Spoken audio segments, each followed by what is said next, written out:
The slap came without warning.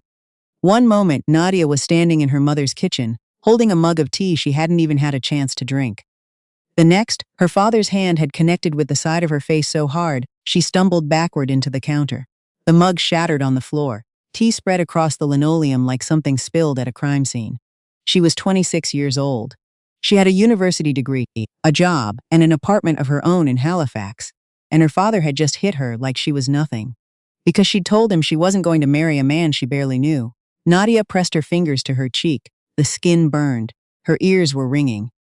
Across the kitchen, her mother Beatrix stood completely still, with her hands clasped together at her waist, the way she always stood when she was trying to disappear into the wallpaper. "You will not embarrass this family," her father, Leonard, said.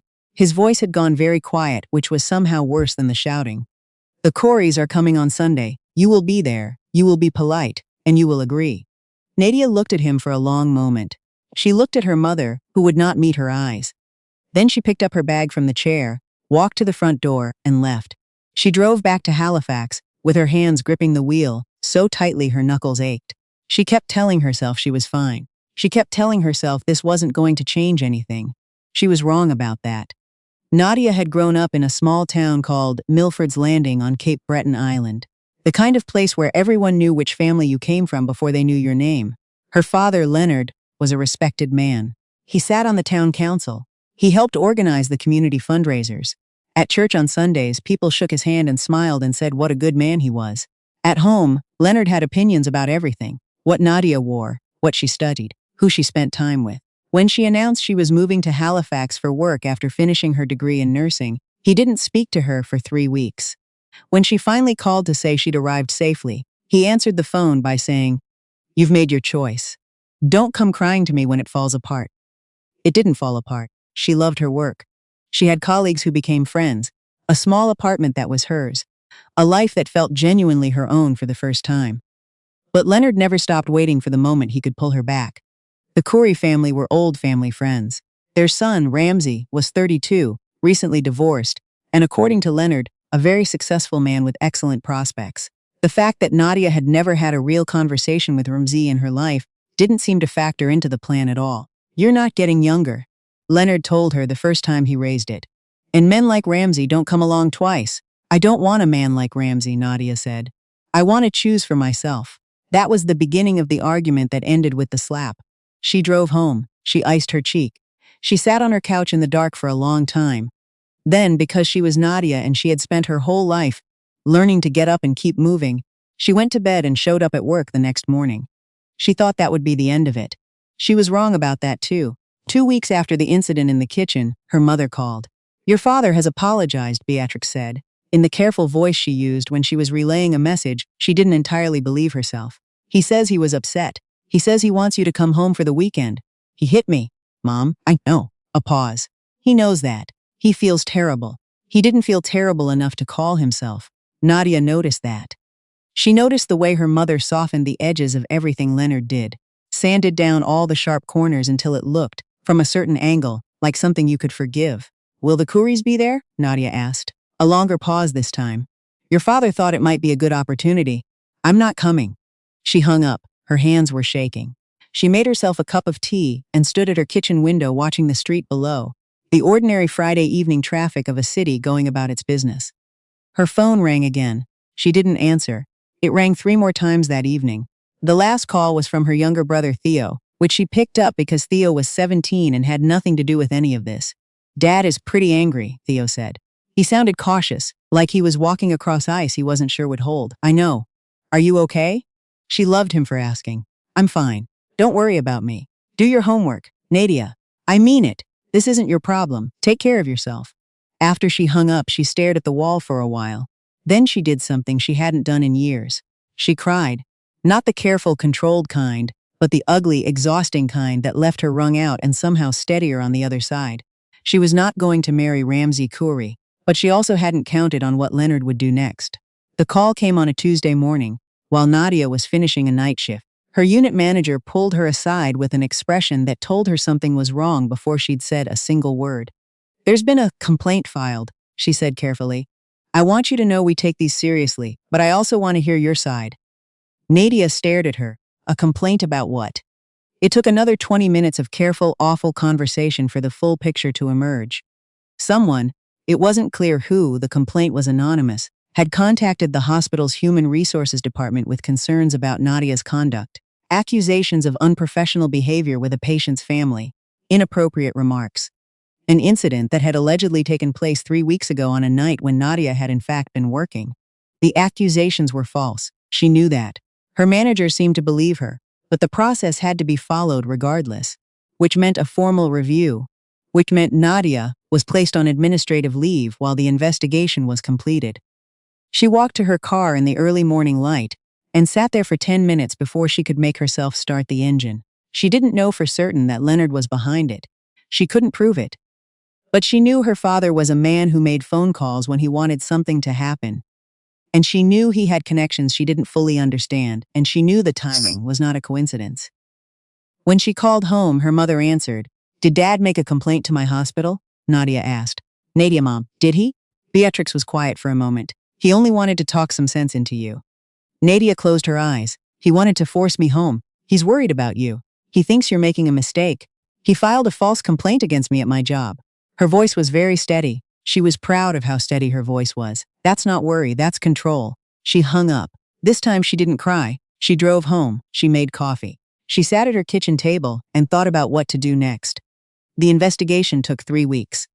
During that time, Nadia applied for a position at a hospital in Vancouver, not because she wanted to leave Halifax, but because she needed to know she had somewhere to go if she needed to go somewhere. She told 2 people what was happening. Her friend Carrie's, a social worker she'd met through a colleague, and her downstairs neighbor, an older woman named Mrs. Fontaine, who had lived in the building for 20 years and seemed to know everything about everyone without ever prying. Carrie's brought over wine and listened without interrupting, which was exactly what Nadia needed. Mrs. Fontaine knocked on her door with a container of soup and said, simply, "Family can be the hardest thing. You're doing fine." The investigation concluded with no findings against Nadia. The complaint was determined to be unsubstantiated. She was reinstated with a formal apology from the hospital. She didn't tell her parents. She went back to work. She kept her head down. She took on extra shifts because the stillness of her apartment in the evenings had started to feel heavier than she wanted it to. She didn't go home for Christmas. Leonard sent a message through Theo. "Tell your sister she's breaking her mother's heart." Theo relayed it reluctantly. "I'm just the messenger," he said. "I know. Tell Dad I'll call Mom when I'm ready." She wasn't ready for a long time. The man she eventually married was not someone she had been looking for. His name was Sebastian, and she met him because his mother was her patient, a warm, fierce woman named Claudette who was recovering from knee surgery, and who, on Nadia's 3rd shift caring for her, said without preamble, "You should meet my son. He's a good man, not in the way people say it when they mean boring, actually good." Nadia laughed. "Mrs. Claudette, I don't think I can date my patient's son. I'm being discharged on Thursday. After that, I'm just a woman you used to know." Sebastian came to pick his mother up on Thursday. He was tall, quiet in the way of someone who was genuinely listening rather than waiting to speak, and he brought his mother flowers which she immediately tried to give away to the nurses. He and Nadia exchanged maybe 4 sentences. He had kind eyes and he thanked her in a way that felt real rather than automatic. He emailed the hospital 2 days later. The email was addressed to the nursing unit and said simply, "My mother wanted me to make sure I thanked the team properly. She spoke particularly highly of Nadia. She says you should give her a raise." Carrie's found the email in the unit's inbox and showed it to Nadia with an expression of barely contained delight. "His mother is trying to set you up through official hospital communications," she said. "That's either insane or the most romantic thing I've ever seen." Nadia emailed back a brief, professional thank you and thought that would be the end of it. It wasn't. Claudette started texting her. Nadia wasn't entirely sure how she'd gotten her number. The texts were cheerful and relentless and completely devoid of any actual medical need. Updates on Claudette's recovery, photos of her garden, occasional one-line observations about the weather. And then, about 2 months in, Sebastian asked about you. "I told him I'd already taken care of it. I hope that's all right." Nadia stared at her phone for a while. Then she typed back, "What exactly did you take care of?" "I gave him your number. He's going to be very nervous when he calls. Please be kind to him." He called that evening. He was, in fact, nervous. She could hear it in the slight formality of how he spoke at first, the careful way he explained that he understood if she wasn't interested, and there was absolutely no pressure either way. She found herself smiling before he'd finished his second sentence. They talked for 2 hours. He was funny in an understated way that she appreciated. He worked in environmental law. He had grown up in New Brunswick and moved to Halifax 4 years ago and still felt like he was figuring out where things were. He asked her questions and actually listened to the answers. By the end of the call, she'd agreed to have coffee the following Saturday. By the end of coffee, she'd agreed to dinner. They dated for a year before he asked her to marry him. He asked simply and sincerely and without any performance of it. He took her to the beach where they'd walked on their third date, and he said, "I want to keep doing this with you. All of it. Everything we haven't figured out yet." She said yes. She meant it completely. For the first time in years, something in her life felt uncomplicated. She should have known nothing stays uncomplicated. Leonard came to the wedding. Nadia had debated whether to invite him at all, and in the end she did. For Theo, who was 20 now, and shouldn't have to choose between his father and his sister, and for Beatrix, who loved her in the muted, careful way she had always loved her, and because a part of Nadia still believed in the possibility, however distant, that things could change, Leonard shook Sebastian's hand. He said the right things. He sat in the second row and looked like a man enduring something rather than celebrating it. Afterward, at the reception, he found a moment alone with Nadia and said quietly, "I hope you know what you're doing." "I do," she said. "He's not from our community, his family dad." She kept her voice low. "Not today." He looked at her for a moment with an expression she couldn't fully read, and then Beatrix appeared at his elbow and steered him gently toward the bar, and the moment passed. Sebastian's family were generous and warm. Claudette cried at the ceremony and then immediately denied it. His younger sister Petra, who was already in the names file, and so let's say, actually no, the list included Petra. She needed a new name. His younger sister Amara pulled Nadia aside at the reception and said, "I've never seen him like this before. Like he's just settled into himself. That's because of you." Nadia had to excuse herself for a moment after that. The first year of their marriage was good, genuinely good. They bought a house in the north end of Halifax, 100-year-old semi-detached with crooked floors and good light, and a small back garden that Sebastian started tending to, with a seriousness that made her smile every time she watched him do it. They learned each other's rhythms. They argued about small things and talked through them. They were, as far as Nadia could tell, happy. Then Sebastian's mother got sick. Claudette was diagnosed with an aggressive form of lymphoma in the spring of their second year. The prognosis was serious. Treatment began immediately, and it was brutal. Nadia knew from her nursing experience what chemotherapy did to a body, but knowing clinically and watching someone you loved go through it were entirely different things. Sebastian became consumed by it. Nadia understood. She supported him. She drove to Claudette's apartment with food. She accompanied Sebastian to appointments when she could. She sat with Claudette on the days when Sebastian needed to work and couldn't be there. What she didn't see coming was Claudette's daughter. Sebastian had mentioned Renata, half-sister technically, from his father's first marriage. The two of them had never been particularly close. But when Claudette got sick, Renata arrived. She moved into Claudette's spare bedroom and declared herself the primary caregiver and began, very gradually, constructing a wall between Claudette and everyone else. At first it was small things. Rearranging visiting times without telling anyone, answering Claudette's phone, filtering information about how she was doing. Nadia would ask Sebastian how his mother's last appointment had gone, and he'd give her the version Renata had relayed, which she could sometimes see didn't quite match what she knew from her own medical knowledge. Then Renata started making comments. They were small at first, delivered with a smile that never quite reached her eyes.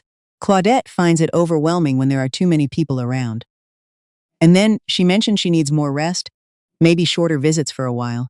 And then, to Sebastian directly, "I'm not sure Nadia understands what mom actually needs. She means well, but she tends to take over." Sebastian didn't confront Renata. He was exhausted and grief-adjacent and doing everything he could to hold himself together. He passed the comments along to Nadia, not as accusations, but as concerns, gently with the expression of a man trying to navigate something he didn't know how to map. "She said you took over during last Thursday's appointment," he told her one evening. "That you spoke over mom when she was trying to answer the doctor's questions." Nadia was very still. "That's not what happened." "I know. I believe you. He rubbed his face. "I'm just telling you what she said. Why is she saying these things?" He didn't answer. Nadia didn't push. They went to sleep without resolving it, and woke up and moved through the next day, and neither of them brought it up again. But it had started. That particular kind of erosion. Renata was smart about it. She never said anything that could be directly refuted. She was always concerned, always worried, always framing everything as being about Claudette's well-being. She started bringing other members of Sebastian's extended family into it. An aunt here, a cousin there, quiet conversations that Nadia was never part of, but could always feel the shape of afterward, in the way people would look at her slightly too carefully when she walked into a room. At Claudette's birthday gathering that September, Renata made a toast. It was a lovely toast, warm and funny, and at the end of it she looked directly at Nadia and said, with a smile like a knife wrapped in silk, "We're so glad Sebastian has such a supportive partner. It means so much to all of us to know he has someone looking after him, especially when the rest of us are focused on Mom." The implication was clear enough. Nadia was looking after Sebastian. Renata was looking after Claudette. Itricary was established out loud in front of everyone. Claudette, from her chair, caught Nadia's eye. Her expression was troubled. Later, when Nadia helped her to the bathroom, Claudette held her hand for a moment in the hallway and said quietly, "Don't let her get to you. She's frightened, and frightened people say stupid things." "She's trying to push me out," Nadia said. "I know." Claudette squeezed her hand. "Let me handle Renata. You shouldn't have to." "No," Claudette agreed. "But I know her, and you don't. Give me a little time." Nadia nodded. She went back into the living room. She smiled at the right moments and said the right things and waited. But Claudette's health declined faster than any of them had expected. By November, she was in palliative care. By December, she was gone. The grief settled over the house like weather. Sebastian moved through it quietly, the way he moved through most things, with a steadiness that looked like coping and sometimes was and sometimes wasn't. Nadia grieved too in her own way. She had loved Claudette. She was the person who had, in her small, determined way, made Nadia and Sebastian possible. At the funeral, Renata stood at the front of the church like a widow. She organized the reception, she seated the guests, she controlled who spoke, and for how long. When Nadia tried to help with the food, Renata appeared at her shoulder and said with absolute pleasantness, "It's all been taken care of. You should go be with Sebastian." Sebastian was surrounded by family. He didn't need Nadia at that specific moment, but she went and stood beside him anyway, and she felt Renata's gaze on her back the entire time. After the reception, after the family had finally filtered out, after Sebastian had fallen into a deep and exhausted sleep, Nadia sat in the kitchen with a cup of tea and thought about what came next. She had believed, naively she could see now, that Renata's campaign against her would lose steam once the crisis of Claudette's illness passed. Instead, it seemed to gain it. In the weeks after the funeral, Renata began inserting herself more, not less. She called Sebastian constantly. She needed help sorting through Claudette's belongings. She needed advice on this and that. She needed Sebastian to come with her to meet their father's lawyer about the estate. All reasonable things, individually. Together they added up to something else. And Sebastian, still raw with grief, couldn't see it. He started coming home later. Not dramatically, not obviously. Just half an hour here, an hour there. He was quieter in the evenings. The small domestic rituals they'd built together, the things that seem insignificant until you notice their absence, started fraying.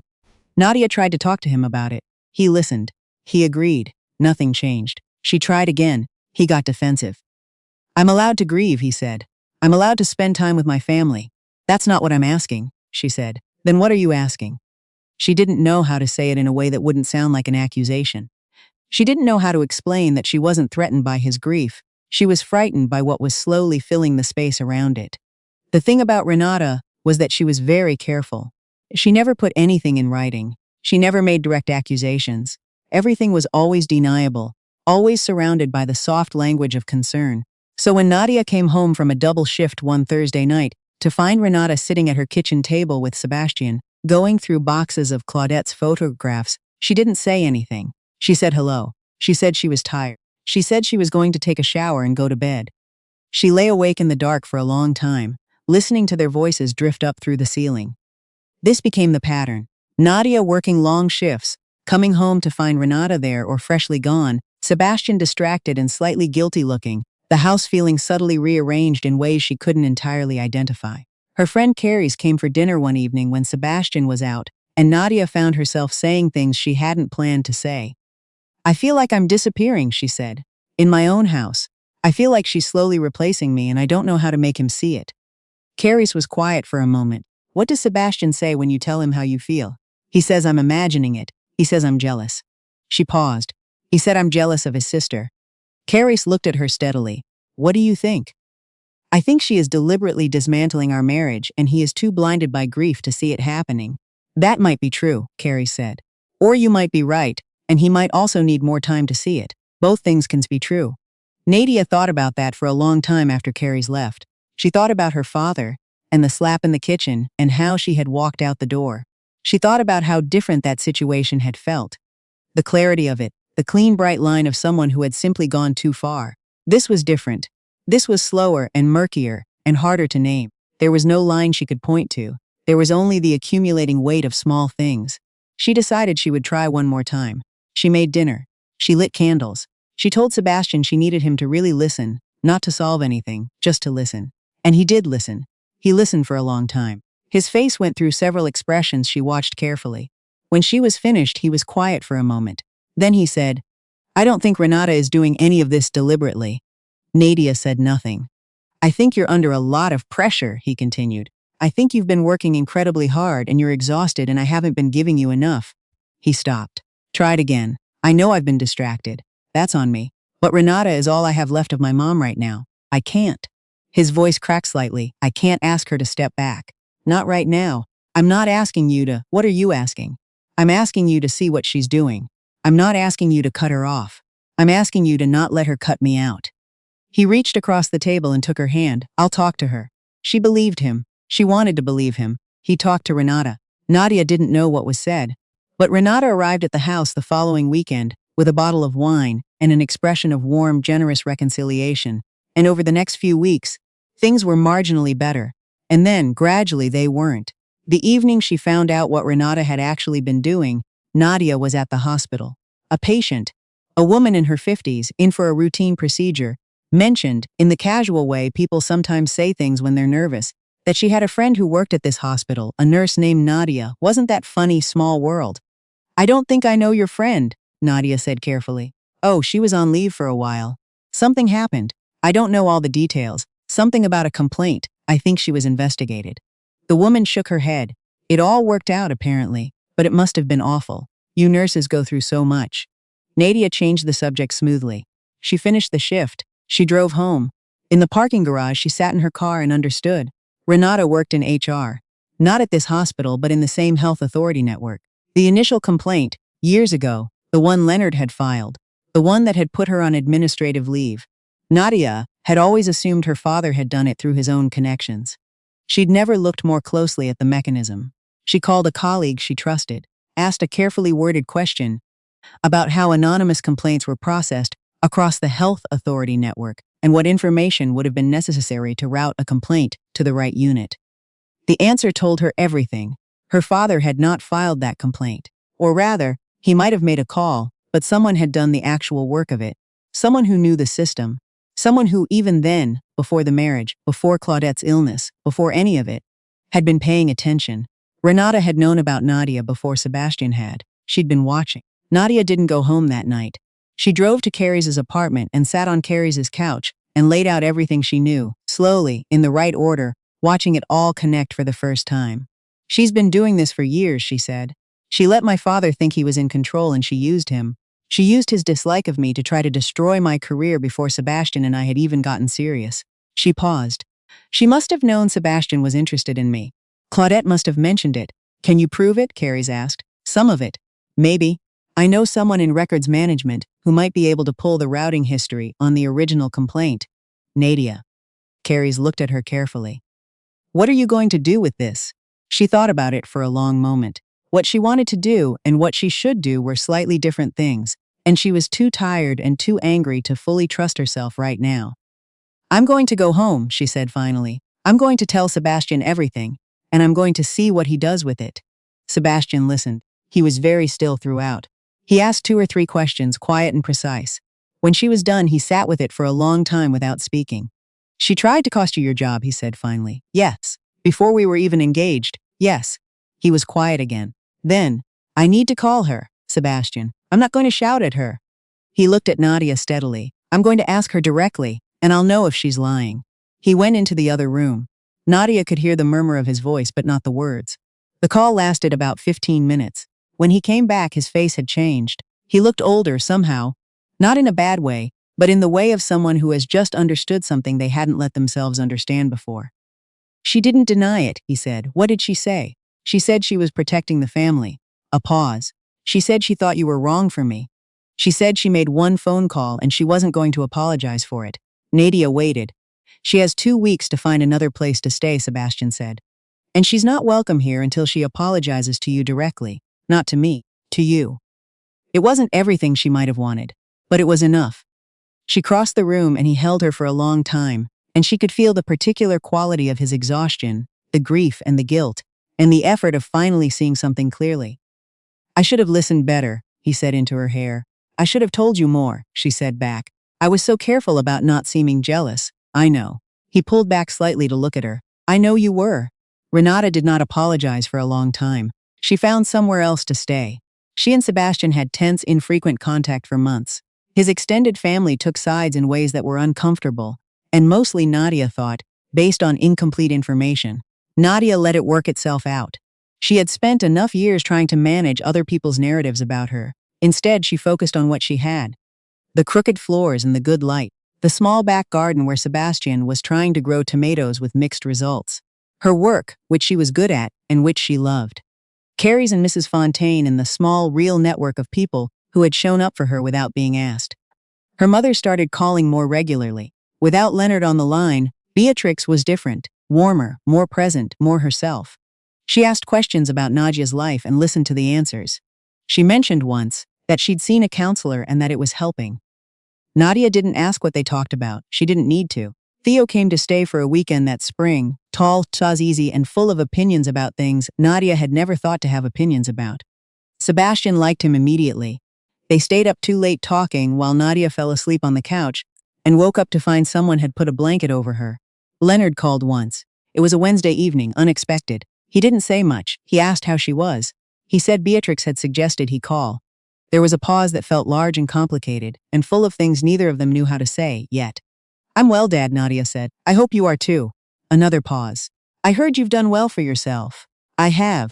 It was not an apology. She didn't expect one that quickly from a man like Leonard. But it was something. A door left slightly open. The first tentative acknowledgement that the wall between them didn't have to be permanent. She didn't slam it shut. That same spring, Renata called Sebastian to ask if she could come for dinner. She asked if Nadia would be there. He said yes, and that Nadia's presence was not optional. She came. She sat across from Nadia at the table. She was quieter than usual, without the careful social armor she normally wore. After dinner, while Sebastian cleared the plates, Renata sat with her hands around her wineglass and looked at Nadia. I told myself I was protecting him, she said. I think I believed it for a long time. Nadia waited. I was scared of losing him to someone who might not understand him the way family does. And then when Mom got sick, I was so angry at everything. And somehow you were, she stopped. You were a person I could be angry at without it being about what I was actually angry about. Claudette's death, Nadia said. Yes, and the complaint, years ago? Renata closed her eyes briefly. I found a way to tell myself it was justified, that I was just making sure the right things came out. She opened her eyes. It wasn't justified, I've known that. Nadia was quiet for a moment. You tried to take my job from me. You spent years trying to push me out of my own marriage, I know. What you did to my career could have ended it. I know, Renata said. I know that. The silence between them held everything, all the years of it, all the damage. I'm not going to pretend this is fine, Nadia said finally. I don't know if I can trust you. That might take a long time if it happens at all, I understand. But I'm not going to use you as a reason to hurt Sebastian either. You're his family, so. She paused. We try. Renata nodded. She didn't try to say anything more, which Nadia respected. Sebastian came back in from the kitchen and looked at them both and understood, in the way he understood most things, that something had shifted. That summer was the best one Nadia could remember. The tomatoes came in. Sebastian presented them at the dinner table with such unguarded pride that Nadia had to bite her cheek to keep from laughing. And he caught her and laughed himself. And they ate them sliced with olive oil and salt and talked for 2 hours about nothing important. She called her mother every Sunday. She visited Milford's Landing twice, the second time with Sebastian, who was extremely patient with Leonard's silences and won him over. She suspected, less with anything he said, than with the simple consistency of showing up without needing to be liked. She did not forget what had been done to her. She did not pretend the years of control and interference and deliberate harm had not happened. She carried them, But she carried them differently now, not as something defining her, but as part of a longer story that was still going.